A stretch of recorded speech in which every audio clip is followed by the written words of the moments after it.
एक राजा हाथी पर सवार होकर बड़ी धूमधाम के साथ चला जा रहा था। उसका हाथी बड़ा दुष्ट था। राजा किसी काम के लिए हाथी से उतरा कि हाथी बिगड़ गया और राजा के ऊपर सूंड से प्रहार करने को दौड़ा।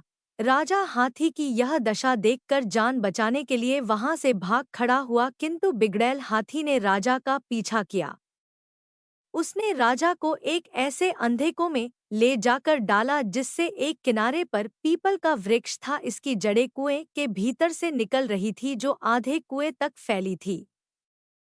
राजा के कुएं में गिरते ही उसका पैर पीपल की जड़ों में फंस गया। अब राजा का सिर नीचे और पैर ऊपर को था। राजा की दृष्टि जब नीचे पड़ी तो वह देखा कि कुएं में बड़े बड़े विकराल काले सांप और कछुए ऊपर मूंग कर रहे हैं, जिन्हें देख राजा कांप गया। उसने सोचा, यदि जड़ में मेरा पैर कदाचित छूट गया और कुएं में गिरा तो यह दुष्ट मुझे खा जाएंगे। जब ऊपर की तरफ नजर डाली तो देखा कि दो चूहे जिस जड़ में उसका पैर फंस रहा है उसे कुतरे जा रहे हैं।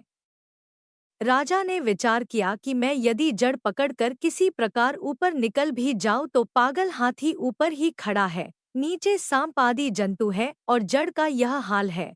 राजा घोर विपत्ति में फंस गया। उसे पीपल के वृक्ष पर ऊपर की तरफ से मक्खियों ने एक छत्ता लगा रखा था, जिससे एक बूंद शहद धीरे धीरे टपकता था और वह शहद कभी कभी राजा के मुंह में आ गिरता था, जिसको वह ऐसी स्थिति में होते हुए भी शहद को चाटने लगता। उसे इस बात का जरा सा भी डर नहीं था कि इस जड़ के टूटने से मेरी क्या दशा होगी।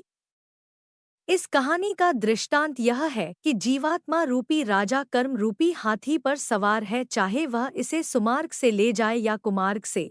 जिस समय राजा कर्म रूपी हाथी से उतरा है उसे समय कर्मरूपी हाथी इस पर प्रहार करने दौड़ता है और राजा को माता के गर्भाशय रूपी अंधे कुएं में जाकर फेंक देता है। उसे कुएं में आयु रूपी वृक्ष की जड़ में इसका पैर फंस जाता है और जब यह उसे जड़ से उल्टा लटका अर्थात गर्भाशय में प्रत्येक जीव का सर नीचे और पैर ऊपर की तरफ होता है।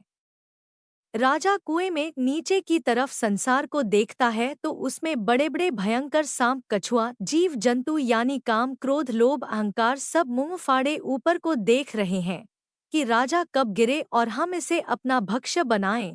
यह देख जीव रूपी राजा अत्यंत व्याकुल होता है। जब राजा ऊपर की ओर देखता है तो उसे आयु रूपी जड़ के दो काले सफेद चूहे यानी सफेद चूहा दिन और काला चूहा रात इसकी आयु रूपी जड़ जिसमें इसका पैर फंसा है उसे काट रहे हैं। इसलिए हम क्यों ऐसा कर्म करें जिससे हाथी हमें गर्भ रूपी कुएं में न डाल पाए, अर्थात हम लोग ऐसे सत्य कर्म करें जिससे भयानक अंधे कुएं में न जाना पड़े और मोक्ष की प्राप्ति हो जाए।